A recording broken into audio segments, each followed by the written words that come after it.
નમસ્તે વિદ્યાર્થી મિત્રો, હું જલાસર આજના સેશનમાં તમારું સ્વાગત કરું છું. વિદ્યાર્થી મિત્રો, આજે આપણે સ્ટાન્ડર્ડ 12માં યુનિટ 5 એમાં રીડ 1 એન્ડ્સ વિશે ચર્ચા કરી. આજે આપણે જે રીડ 2 યુનિટ 5માં રીડ 2 જે પોએમ છે અને પોએમનું ટાઇટલ છે નો મેન આર ફોરેન, એટલે કે કોઈ માણસ વિદેશી નથી. Written by James Kirkup. James કિર્કપનો જન્મ 1918માં થયો અને તેઓ મૃત્યુ 2009માં પામ્યા. એટલે કે 2 વર્લ્ડ વોર થઈ ગયા વિદ્યાર્થી મિત્રો. તો તેના આધારિત આ પોએમ છે. એટલે વર્લ્ડ વોર સેકન્ડ છે તેને જોયો. સેકન્ડ વર્લ્ડ વોર છે તે 1939 ટુ 1945માં થયો અને તે વર્લ્ડ વોરની વાત આપણને ખ્યાલ જ છે કે અમેરિકા મહાસત્તા તરીકે ઉભરી આવ્યું, જાપાન પર અણુશક્તિ ઉપયોગ કર્યો, ન્યુક્લિયર પાવર તેની પાસે હતા, જર્મનીની જે હાલત થઈ વગેરે વગેરે. તો જે આપણે વાત કરવા જઈ રહ્યા છીએ આમાં આ પોએમનો હેતુ શું છે, તો કે સુંદર મજાના કાવ્યમાં કવિ એટલું જ જણાવે છે કે બધા મનુષ્યો છે એ આપણા ભાઈઓ જ છે અને આ આખું વિશ્વ છે એ આપણો પરિવાર છે. એટલે કે આપણે જેમ કહીએ છીએ તેમ વસુદેવ કુટુંબકમ, આ આખું વિશ્વ છે એક પરિવાર છે. તો કવિનું કહેવાનું એટલું જ થાય છે કે આપણી જ માતૃભૂમિ છે. આપણે આ શરીર છે, વસ્ત્રો છે એ જુદા જુદા છે પણ એમાં એક જે ધડકે છે હૃદય એક જ છે અને તે પ્રભુએ બનાવ્યું છે. તો આપણે એકબીજાને છે ધિક્કારવા જોઈએ નહીં, એકબીજા પ્રત્યે ઈર્ષા રાખવી જોઈએ નહીં, પણ હળી મળીને આ ઘર ઉપર સાથે રહેવું જોઈએ. કદાચ એકબીજાને ધિક્કારશું કે એકબીજા સાથે લડાઈ કરશું, આપણી જાતને નુકસાન કરશું અને આપણા ઘરને પણ સાથે સાથે નુકસાન થશે. સુંદર મજાનું કાવ્ય. તેની શરૂઆત કરતાં પહેલાં થોડાક સ્પેલિંગ છે અહીંયા આપેલા છે. બીનીથ, ઝડપથી જોઈએ. બીનીથ એટલે નીચે. ત્યાર પછી બ્રીથ્સ, બ્રીથ્સ એટલે શ્વાસ લેવો. ત્યાર પછી છે હાર્વેસ્ટ એટલે ફસલ થાય, ઉપજ. ત્યાર પછી છે સ્ટાર્વડ એટલે કે ભૂખ્યા રહેવું. ત્યાર પછી છે વિદ્યાર્થી મિત્રો ડિસ્પઝેસ. ડિસ્પઝેસ એટલે નિર્વાસિત કરવું, એટલે ટૂંકમાં હાંકી કાઢવું અથવા અધિકાર છીનવો, બરાબર. એના બાજુમાં પેલું બિટ્રે એટલે દગો દેવો. ત્યાર પછી એના બાજુમાં છે કન્ડેમ. કન્ડેમ એટલે નિંદા કરવી તેવું થશે. ત્યાર પછી છે ડિફાઇલ એટલે કે દૂષિત કરવું. ત્યાર પછી છે ઇનોસન્સ. ઇનોસન્સ એટલે નિર્દોષતા થશે. અને લાસ્ટ છે આઉટરેજ એટલે ઉલ્લંઘન કરવું. તો વિદ્યાર્થી મિત્રો, સરસ મજાની પોએમ. તો પોએમની શરૂઆત કરીએ. એમાં ધ્યાન આપજો. ફર્સ્ટ લાઈન, રિમેમ્બર નો મેન આર સ્ટ્રેન્જ, નો કન્ટ્રીઝ ફોરેન. એટલે કે રિમેમ્બર યાદ રાખો, નો મેન આર સ્ટ્રેન્જ એટલે અજાણ્યું, કોઈ પણ માણસ અજાણ્યો નથી. નો કન્ટ્રીઝ ફોરેન એટલે કોઈ પણ દેશ છે એ વિદેશ નથી. સેકન્ડ લાઈન, બીનીથ ઓલ યુનિફોર્મ્સ એટલે યુનિફોર્મ્સ એટલે ગણવેશ, બધા ગણવેશ. બીનીથ એટલે નીચે, બધા ગણવેશ નીચે. અ સિંગલ બોડી બ્રીથ્સ એટલે એક જ શરીર છે તે શ્વાસ લે છે એટલે કે જીવે છે. અહીંયા કવિ લગભગ યુદ્ધમાં જે જુદા જુદા દેશના સૈનિકો એના યુનિફોર્મની વાત કરે છે, પણ આનો એક અર્થ આ પણ નીકળે કે બીનીથ ઓલ યુનિફોર્મ્સ એટલે કે આપણે ભારત દેશ લઈએ. ભારત દેશમાં જે જુદા જુદા રિલિજિયસ છે, બરાબર. કોઈ હિન્દુ હોય, કોઈ મુસ્લિમ હોય, કોઈ શીખ હોય, કોઈ ઈસાઈ. તો આ બધાની જે વાત કરીએ તો તેના કલ્ચર છે, તેના ડ્રેસીસ છે. ત્યાર પછી આપણે કહી શકાય લેંગ્વેજ છે, રિચ્યુઅલ છે, આ બધું જુદું, પણ આ દરેક છે તો માણસ જ તેને. તો વાત એવી કંઈક કરવા ઈચ્છે છે. ત્યાર પછી એટલે કે હિન્દુ લ્યો કે મુસ્લિમ લ્યો, બોડી તો તે પણ શ્વાસ જ લે છે, બરાબર. હિન્દુ કે મુસ્લિમ લોહી પણ અલગ નથી, પાણી પીવે છે ને, તે અર્થમાં. આગળ ત્રીજી લાઈન, લાઈક અવર્સ એટલે કે આપણી જેમ જ, ધ લેન્ડ એટલે કે આ જમીન, અવર બ્રધર્સ વોક અપોન એટલે કે આપણા ભાઈઓ જે છે આ જમીન પર ચાલે છે. જે પણ આખી પૃથ્વી ઉપર જેટલા પણ લોકો વસે છે તેની વાત કરે છે, એ આપણા ભાઈઓ કીધા છે, અને તે પણ આ પૃથ્વી પર ચાલે છે એટલે કે જીવે છે, નભે છે. ઇઝ અર્થ લાઈક ધીસ એટલે આજ પૃથ્વી ઇન વિચ જેમાં વી ઓલ શેલ લાય એટલે દફન થઈ જવું. એક દિવસ એવો આવશે કે આપણે બધા જ આમાં છે દફન થઈ જઈશું. તો વાત સાચી જ છે, મૃત્યુ પામી એટલે આજ પૃથ્વીમાં દફન કરવામાં આવે છે. અને આપણી હિન્દુ જે માન્યતા પ્રમાણે જે આપણે વાત થાય છે તે કે આપણું જે શરીર છે એ પંચમહાભૂત તત્વોનું બનેલું છે, જેમ કે આકાશ છે, પૃથ્વી છે, હવા છે, પાણી છે, અગ્નિ. રેડી? તો અહીંયા વાત તે જ કરે છે કે આ જ પૃથ્વી ઉપર આપણા ભાઈઓ જે જીવે છે, અને આ જ પૃથ્વી જેમાં આપણે છીએ, આપણે લોકો છે દફન થઈ જશું. પણ અહીંયા વાત વોરને લગતી થાય છે, કે છતાં પણ આપણે શેના માટે લડીએ છીએ, બરાબર ને. ચીનનો જે અત્યારે કન્સેપ્ટ લઈ લ્યો, જમીન, બરાબર, આસપાસના દેશો છે એને દબાવીને એનો જમીનનો છે થોડોક ભાગ છે એ બચાવી પાડે, બરાબર. પણ તે આ જ જમીનમાં દફન થઈ જવાનું છે, બરાબર. અને એ બાજુ જે દેશ છે તેમાં વસતા લોકો એ આપણા ભાઈઓ જ છે. એવું સરસ મજાનું અહીંયા પોઈન્ટ છે, કહેવાય છે.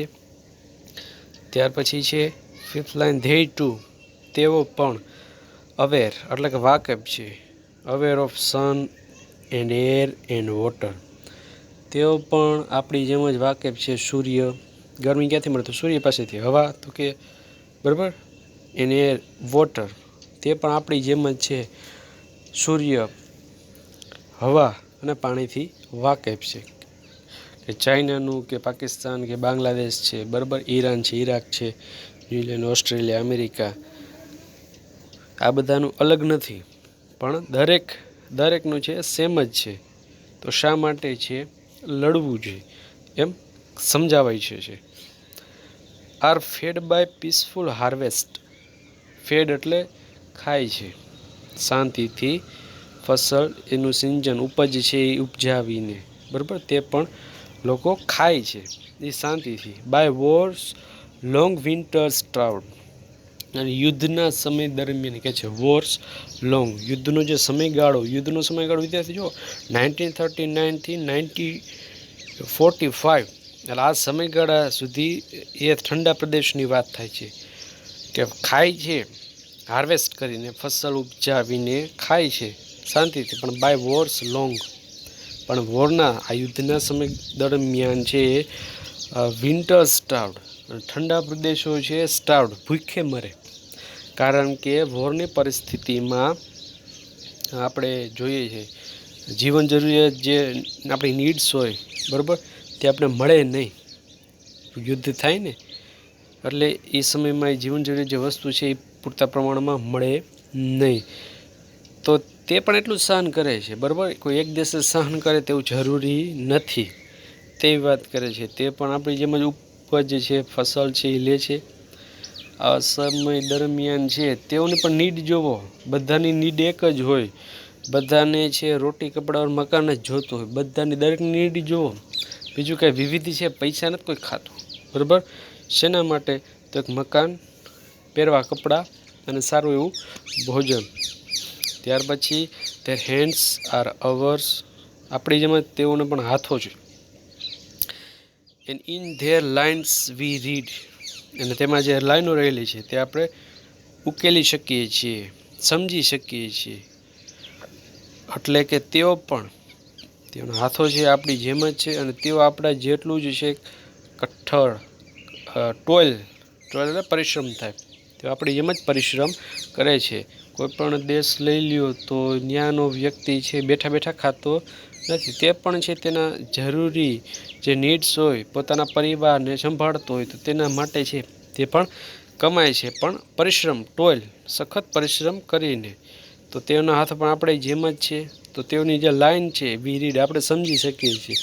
તેઓ પણ એવી રીતે જ કરે છે જેવી રીતે આપણે છે સખત પરિશ્રમ કરીને જે આપણા પરિવારનું ભરણપોષણ કરીએ છીએ. તેવી જ વાત થાય છે. A labour not different for our own. Labour એટલે આ પૃથ્વી પર વસતા દરેક માનવને એ કહ્યા છે. લેબર એટલે શ્રમિક થાય.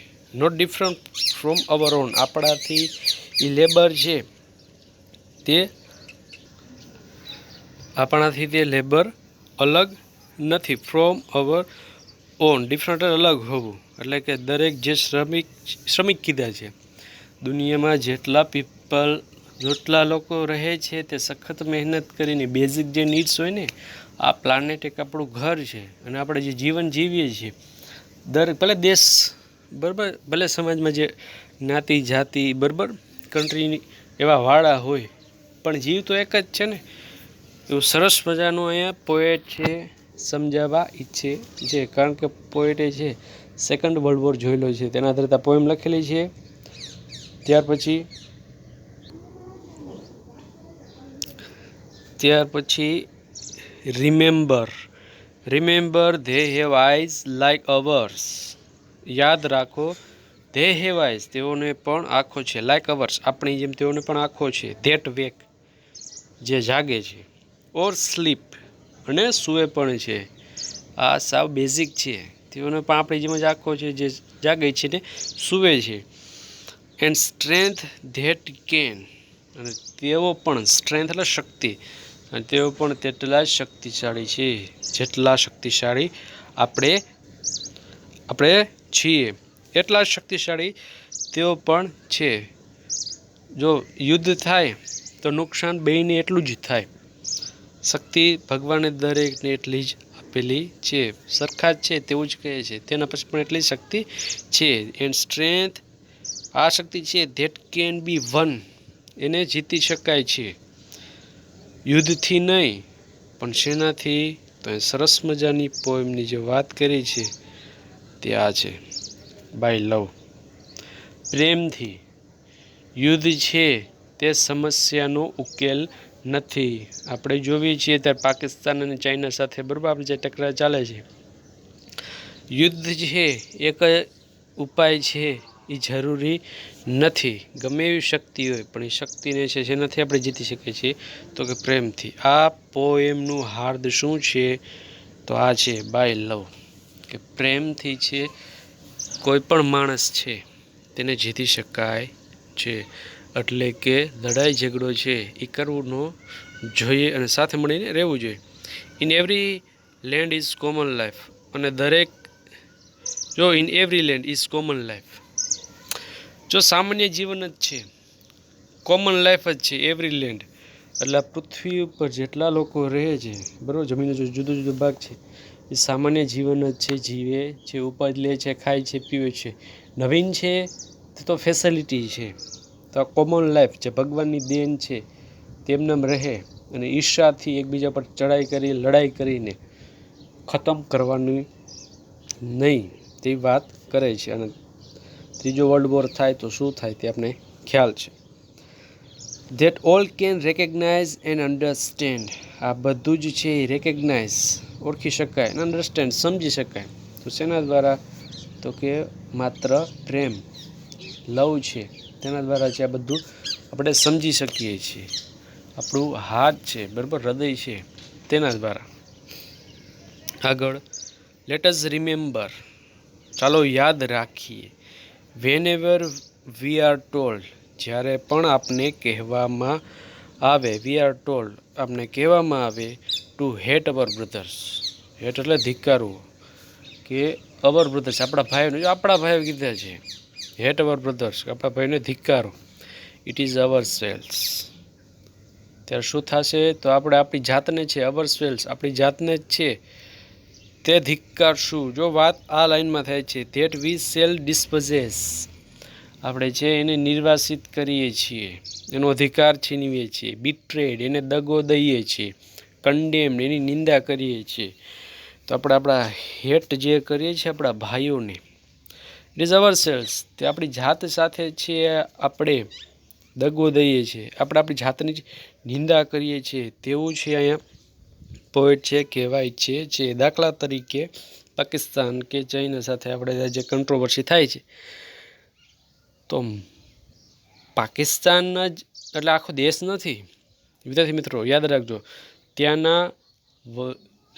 રહેતા લોકો નથી, પણ એની સરકારમાં ગવર્મેન્ટમાં થોડા કેટલા કર્મચારી છે, એના સૈન્યમાં એટલા જે ઓફિસરો છે, તેના લીધે આખું પાકિસ્તાન નથી ઈચ્છતું કે ભારતને બરાબર યુદ્ધ કરો, આક્રમણ કરો. ચીનમાં પણ એવું જ છે, આખું ચીન છે એ નથી ઈચ્છતું, પણ એ જિનપિંગને એના જે કર્મચારી સહકર્મચારી છે બરાબર તે. તો અહીંયા હેટ અવર બ્રધર્સ એટલે કે લડાઈ આપણે જે ધિક્કારીએ છીએ બરાબર, તો એ આપણા ભાઈઓ જ છે. જો આપણે અત્યારે આપણા મનમાં એમ થાય કે પાકિસ્તાનને આમ કરવું આમ કરવું, પણ એ જે આપણે એને ધિક્કારીએ છીએ તે આપણી જાત સાથે જ છે. એટલે અહીંયા પોઈટ એ જ કહેવાય છે કે ભગવાને છે આ પ્લાનેટ બનાવ્યું સુંદર મજાનું, અને તેમાં રહેવા માટે જે આપણું જે ગોડે ક્રિએશન કર્યું ત્યાં માનવ, તો માનવ જ માનવને ખતમ કરે છે. Ready?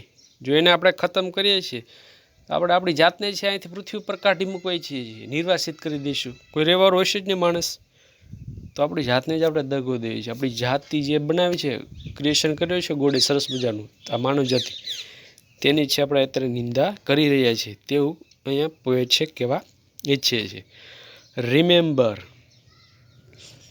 Remember we who take arm against each other. યાદ રાખજો, who take arms against each other એટલે કે સામે છે, એકબીજાની સામે છે. ટેક્સ આર્મ ફાઇટ કરવી, ટેક આર્મ્સ એટલે ફાઇટ કરવી, યુદ્ધ એટલે સામાન્ય ભાષામાં કહીએ તો બાયો ચડાવી સામે. It is the human earth that we defile. Second લાઇનમાં શું કહે છે? તો it is the human earth, જે માણસનું અર્થ છે, ધેટ વી ડિફાઇલ, તેને આપણે દૂષિત કરીએ છીએ.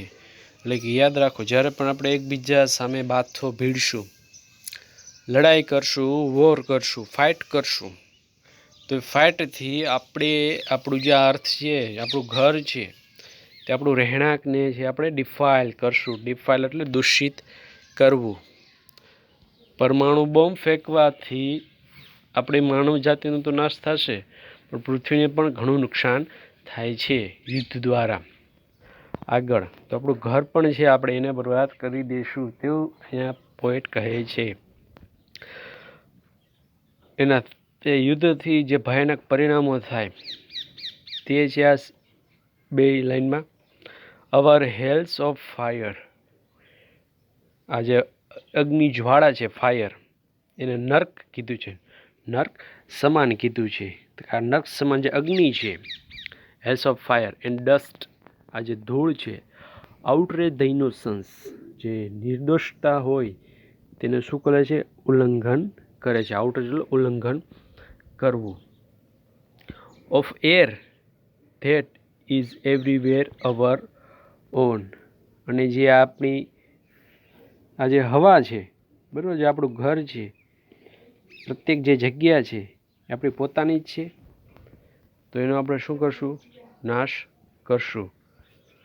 પોએટ અહીંયા એટલું જ કહે છે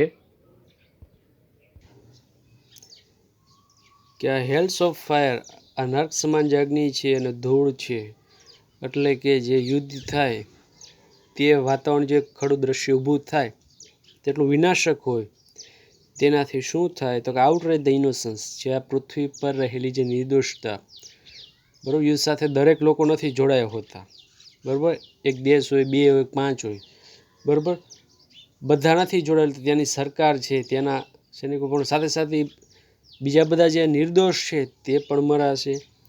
આ પૃથ્વી છે, આપણું ઘર, આ પ્રકૃતિ છે, તે પણ આ નિર્દોષતા તેની વાત કરે છે. ઇનોસન્સ છે તેનું ઉલ્લંઘન, આઉટરેજ એટલે ઉલ્લંઘન થાય, એટલે તે પણ છે સાથે તેને પણ નુકસાન થશે.